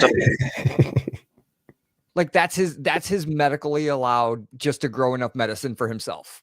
Sounds like a lot of work. Yeah, I don't want to take care of 1,200 plants. Yeah, Fix is hard. Everyone should have the right to grow. But could you imagine if there were no plant counts and everyone could just grow whatever the fuck they wanted? It would be insane. Oh yeah. Well, I mean, first of all, I think that's how it should be. But I also don't. I mean, it's not like everyone would just immediately fill up their entire front yard full of cannabis plants. I think like at first it would, and then it would cause damage off the rip. This makes me giggle. And maybe some red states, but we've done that. You know what I mean? Like we've done that at the commercial level, especially here in Michigan, and probably at least half the union at this point. So I don't think you would see that at scale. I really we have don't. Plant counts. And we have limits. Sort of. It's a misdemeanor to grow as many as you want in Michigan. There's not really plant counts. Up to 24, right? Anything over 24, it's like, did they get rid of that provision? No. We had to have talked about this. There was some case like a year or two, maybe 2 years. It's maybe somewhere between a year or two ago. And it basically said that I'm not a lawyer, just all that stuff, but we'll have to look up the article. It's something along the lines of like there's not like a plant count limit anymore. Like there is for medical and all that, but like I'm doing a shit job of explaining it. Whoever got caught got a misdemeanor, and that set precedent, and that's kind of just the thing. I'll gotta look it up. Hold on. That's pretty wild. Like one of those cases that always gets referenced. Yeah, case law or yeah. I know. So the original was we get our 12, and then 13 to 24 was a ticket, just a misdemeanor ticket, and then anything above that was when they were supposed to flip it back to original. I think we're 6 and 12 here in Colorado, 6 flower, 12 veg. Total of 12, or excuse me, I think it was 6 and 6. It was total number of 10 or 12 plants. I think 12 is about the most. Yeah. There's one state with more, I think. Yeah. And every county can determine their own rules, so it's a little weird. And comically, I living out of town when I was in my previous relationship, we had a big 16 by 48 greenhouse that we'd fill up with only 6 plants, which is why I say 6 plants is tough to grow. But I just recently moved into town here, and I mean, I'm literally in English Gardens, like I'm in the middle of a municipality. There are certain rules that you have to abide by in order to grow outside, some of which are a little, skewed, or however you want to word that. But I grew 3 plants in my backyard this year, here in this little neighborhood. Mind you, there's 3 police officers, 1 state trooper, and 1 one state ranger that lives in my neighborhood. And the plants were huge. I mean, I think you guys all saw them if you go back to the posts and whatnot. But I had so many neighbors that were commenting about how much, and even the ex came up one time to exchange the daughter, and she was like, it smells like loud as fuck out there. But interestingly enough, I never had a problem. I even considered about half to 3/4 of the way through the grow, I was starting to get a little nervous. I considered just chopping them down. It's not quite worth it, but yeah, for so long you're like, but I want to see what they do. I mean, I feel like living in the woods. As long as you're decent, they kind of mind their own business usually. Yeah, they're supposed to be out of view from the public, at least as much as possible. And they're supposed to be locked and not accessible by the public or by a child. Children, yeah. I think that's like a general rule of thumb for outdoor, right? I think so. I mean, it's just, that's why I say some of those rules are tough to abide by, because keeping a kid out or keeping somebody in the public out, how much effort do I have to put into that? From kids. Yeah, I mean, kids are going to jump fences and whatnot, and so are whoever's going to be out, the hoodlums. It is tough. Yeah, so like you said, I think as long as you're kind of respectful, just try to keep it. I mean, you're not growing them. I'm not putting a greenhouse in my backyard and busting it out. There's way worse things going on in the world, right? Yeah, I guess that depends on municipality as well, though. I mean, we got 30,000 people here in town, so. Oh wow, there's some counties still here that are no cannabis at all in Colorado. We cannot sell here in Montrose County, and I'm trying to think whether or not they've set up processing. We can't sell or grow here in Montrose County, but I don't know if they've outlawed processing yet. So there's still we have something like 1,600 municipalities here in Michigan, and it's not by county, it's by municipality. So every state, village, township, everything can set their own rules. It's a 1-to-10 ratio of opt-in to opt-out. So for every 1 township or city that has opted into cannabis legislation, 10 of them have opted out of it, which means there's no access or manufacturing or whatever whatsoever. I wonder how many of those are mistakes anymore, though. Like, we just had a thing here where a county next to ours was a sanctuary city, apparently, and all the county was like, wait, what? How did that happen? And they're like, no, you're on a list that says you're a sanctuary. We're like, no, we're freaking, do you know where we live? Like, no, we are not. And so they had to pass it at the council to say they're not a sanctuary city because someone screwed up. How did that happen? Like, they don't know. Like, apparently it was someone misread something and thought they were, so they ended up on a list. Check the wrong box. I want to throw it back to something I feel that the chat could benefit from, and it actually comes from the jar that I'm holding right now. You guys just saw me whip it up, and it looked all pretty, nice. And I actually just scooped that dab there, and it was a little drier, a little more crumbly. What are your thoughts on rosin specifically? That word come out to very difficultly. between dry and wet rosin? Is one better than the other? Is one worse, and why? I wouldn't say one is better or worse than the other, but I will say through all the testing I've done, in the med lab, that the wetter rosins are usually lower on total cannabinoids and higher on the terpenes, and the drier ones are usually the opposite, higher on the cannabinoid side, lower on the terpene side. For me personally, I like more of a terpene. I'm not really considered about or worried about the THC number. I just want it to be clean and taste good.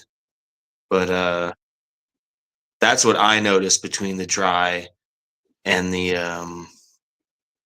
wet. And I tell you what, there's some anomalies where I've had some dry rosin that tasted really good, and I was like, how is this possible? So, take what I said as a grain of salt, really. I think some of them kind of lock in the terps in a weird way too. Yeah, like they like tap. Well, Yeah. there's also different consistencies of terps. Like some, not all terps are the same viscosity, if you will. Like did you mix it and it was dry, or did it sit out and it got dry? There's a difference. Right. Yeah. You're talking about just as they cure, right? And that like cure. And let's be real. Just the convenience of actually having it not fall off my goddamn dab tool every time I'm trying to take a dab. Yeah. Like kind of the in between, like that kind of like cake batter. Batter, like because solid cake batter. You know what I mean? Because something too juicy, too terpy, like a sauce, it might be dripping off, but also something too crumbly, too hard is also just going to break off and fall over your desk too. You know what I mean? So having that cake battery, yogurty, whatever fucking texture, it's good. Big old fat globs. So speaking of terps, what's your favorite? Like, I mean, I know, sounds like you've done enough testing. You might actually know kind of what your favorite terp or a few terps are, but what terps profiles, what are you into?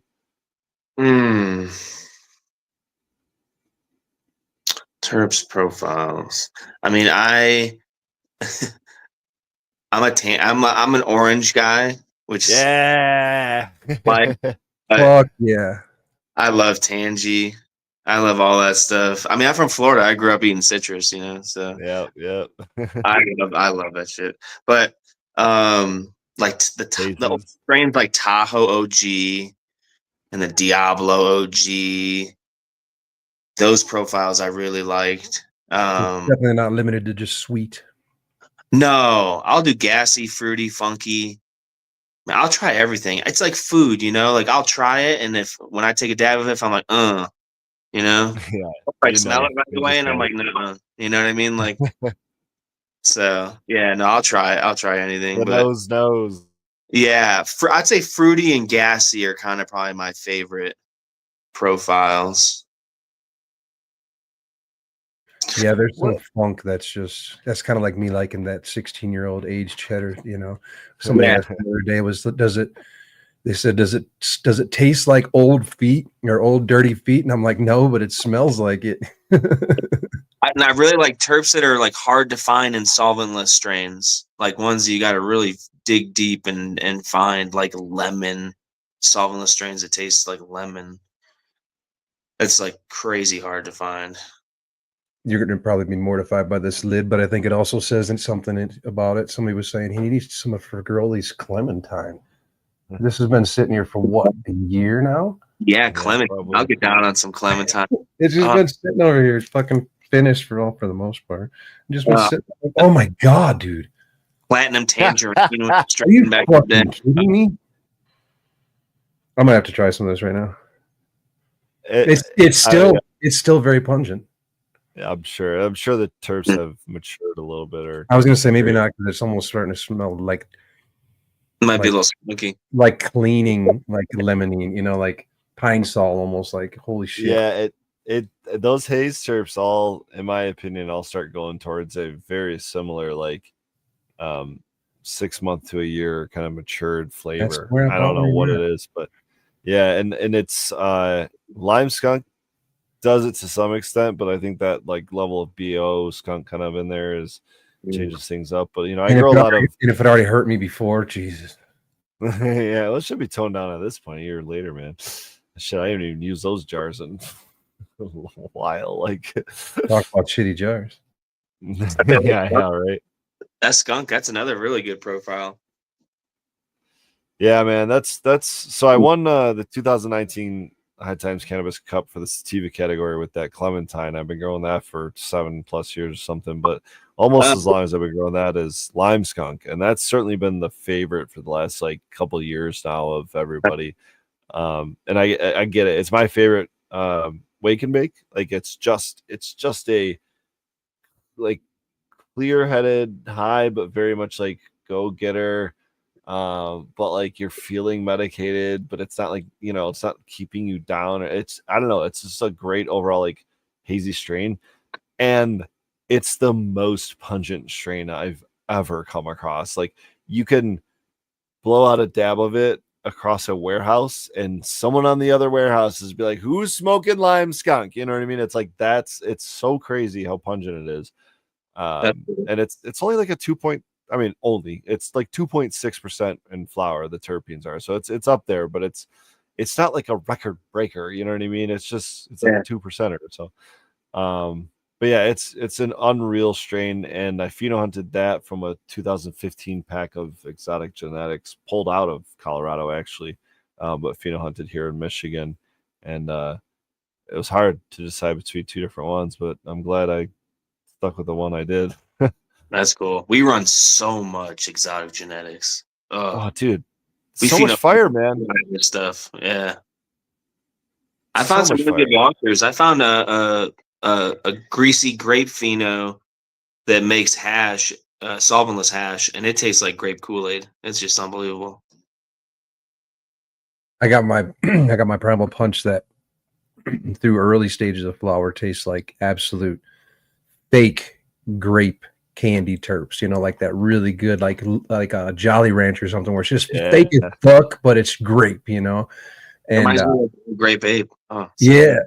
And then when it finishes, kind of rightly so, it finishes more in like an aged, like if you were to get like a really good grape jam or something like that, it ages in a more much less fake at that point in time, almost like a wine, but not quite as offensive to some people. You know what I'm saying? I've got that Jawa juice that's super grapey that I love from Ocean Grown, but when I wash it, the grape just is gone. The grape just washes out in the hash. Like it just does not come through at the end. The primal comes through pretty heavily, especially in more of the aged grape flavor. Can we talk about that? How, like, for example, on the other hand, Clementine, right? It is straight orange through and through, super sharp, super loud, super orange. It's Clementine, right? I feel like it's missing the rind. Like it's just the fruit. Yes. Yeah. Well, I think a lot of Tangy washers or Tangy strains are the rind. Yeah. And this is the juice. Yeah, it's the fucking squeeze, you know. On the other hand, like some of the strains you guys are just talking about, garlic punch. It is super GMO up front, all garlic, right? But it finishes with this like berry punch, almost like he's saying, like this aged like blend of berries. And to go from GMO to berries is strange in and of itself, but there's a lot of strains that have more than just one flavor, you know. And so I'm trying to think of some of like the best ones that like really change up the flavor on you, and it's like, ooh, oh, ooh, you know, doing one of those things. That's a good question because you named two good ones right there. Yeah, that is a good question. Oh my god, I'm trying to save my device from dying. It is about to go down on me, I think. Oh shit! Plug that bitch in. I did. Oh, dude, it's going faster than it's Then it's getting it's going faster than it's yeah, exactly.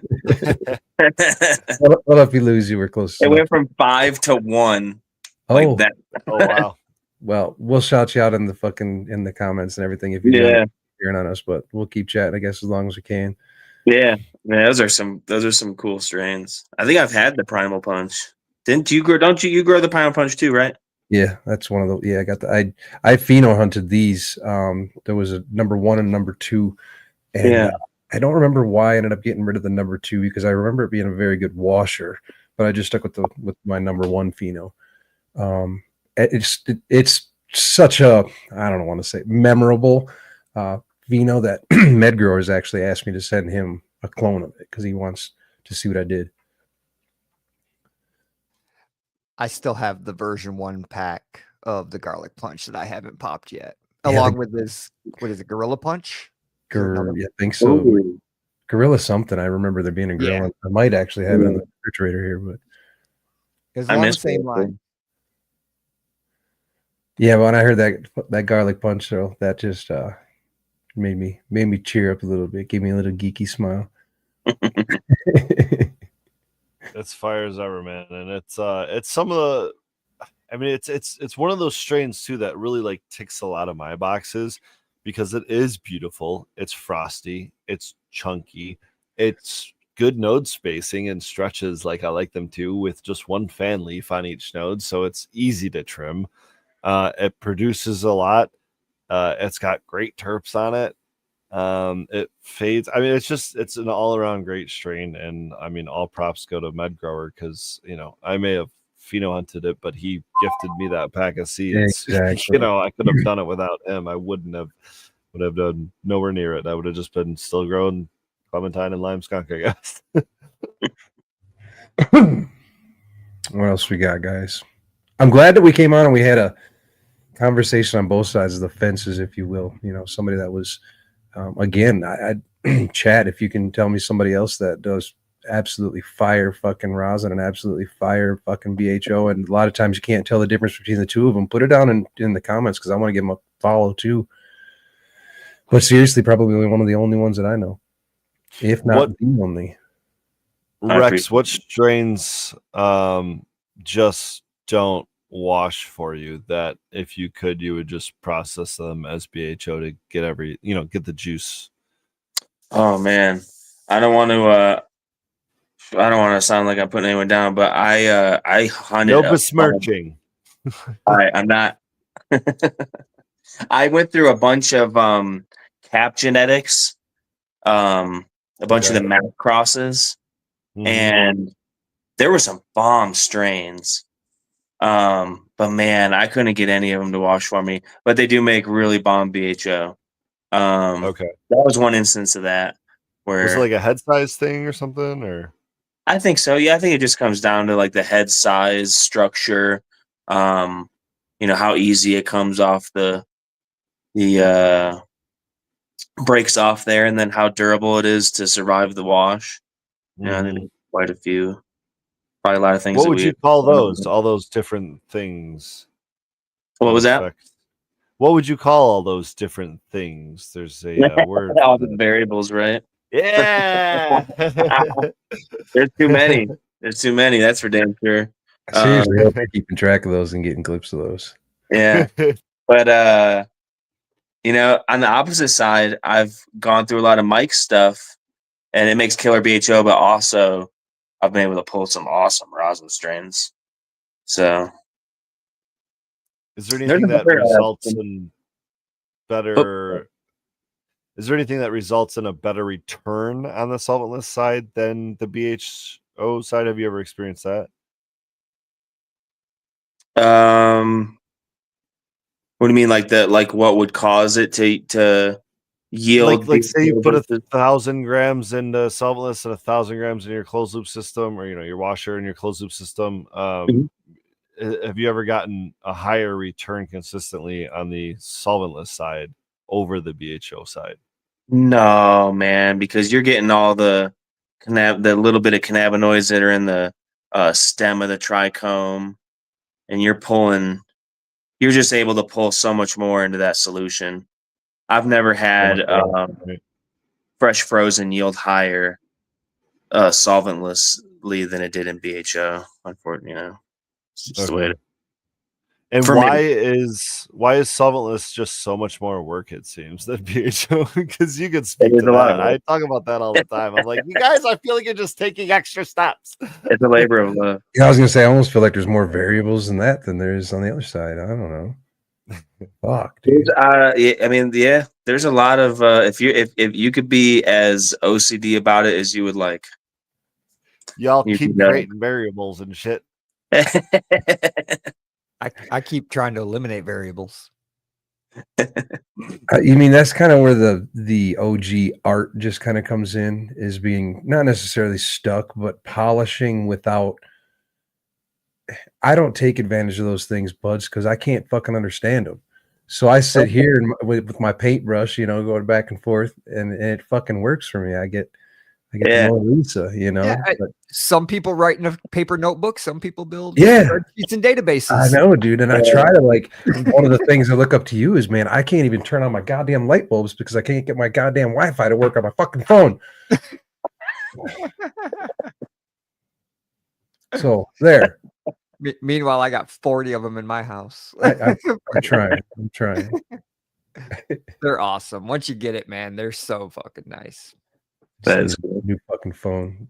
But anyways, what do you think about smoking melt? Here we go. We'll go melt, and then we'll go to the aged, the temple ball. Let's go melt first. Was that like 5 stars, 6 stars? I mean, if you're talking like good 6-star melt, I mean, I love it. Is it the cleanest and like healthiest thing for you to dab? Probably not. I'm glad you said that. Why? Because I mean, you're dabbing live heads. I mean, have you ever smoked live plant material? And see, the one step that I would go over that is just smoking a joint.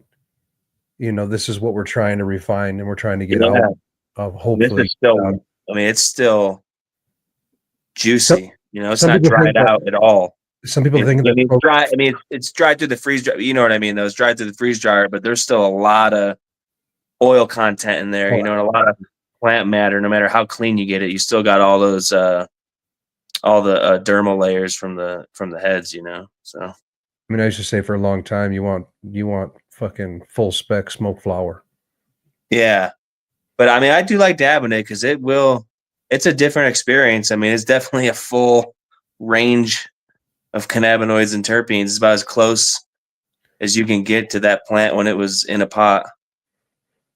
What about smoking? Well, hold on.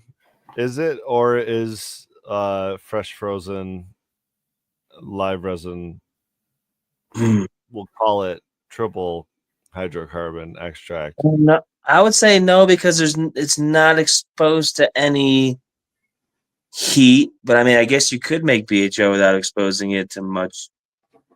I'm not exposing my BHO to any heat whatsoever, other than room temperature. You can go. I'll say neutral. But this is what it's for. This is the show. We're doing a debate here. Those are two fucking sound like. I grew up. Probably more than us. I've been smoking melt forever, so I just love it for the experience. It's an experience, I'll tell you that. Yeah, okay. It's everything. It's something everyone should smoke really good melt.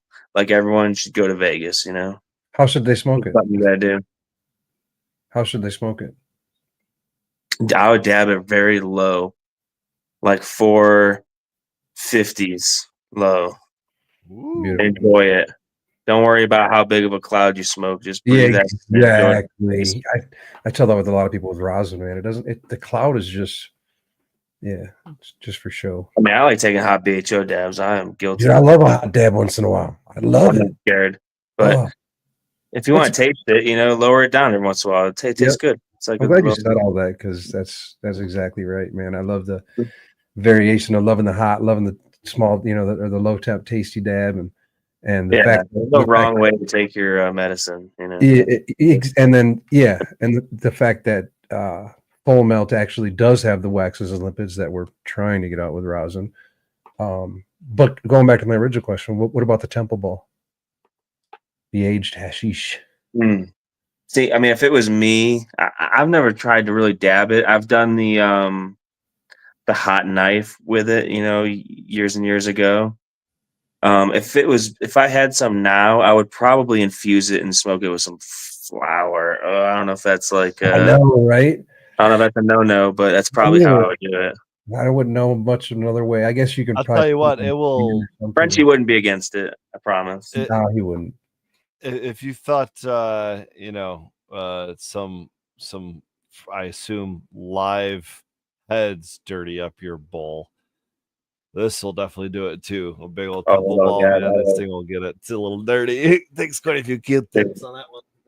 I think we get Jem back. She can tell us how we can put it on a pin underneath the cup or drink it or doing some kind of shit. Yeah, well, the pin under the glass. Yeah, exactly. There you go, boys. Yep. There you go. Yeah. There you go. Exactly that. Yeah. That's cool. Red Setter. Like anything else, that's like an experience, What's that? Some old temple ball shit in there. Yeah, if I can get this. People are trying to remake that with that patella or whatever they're calling it. They most certainly are, and it's gorgeous. Dude. It looked juicy for that picture, and then 2 days later, it's a hard brick. Is it really? The patella. Nice. It looks fucking pretty in the picture. Yeah, that was cool. Where'd you get that, Superior? Yep. Fuck yeah. Right. Show us the packaging too. That's pretty cool. Is that just a circle, or is there is there a cavity inside it? I can't quite tell. It's a little. Hold on, I can pull it out. I was gonna say I can't quite tell the structure of the. It's a little temple ball. The mass. Oh, so it is sealed. There's no cavity in it. Okay, it was just a different color. So it's just like a 1 gram temple ball, 2 gram. It's like a 1 gram. That's kind of cool. Yeah, just a little oneer. Hell yeah, that's fucking cool. That is cool. This is from one of the local places, and I believe that this is the place that wanted us to stop out this summer. Oh shit! So good group of guys here. Yeah, pretty cool packaging. I haven't seen it. Cool. Yeah, they do a lot of, and they're all original. How are you going to smoke it? I have a hash spoon around here somewhere. Oh shit!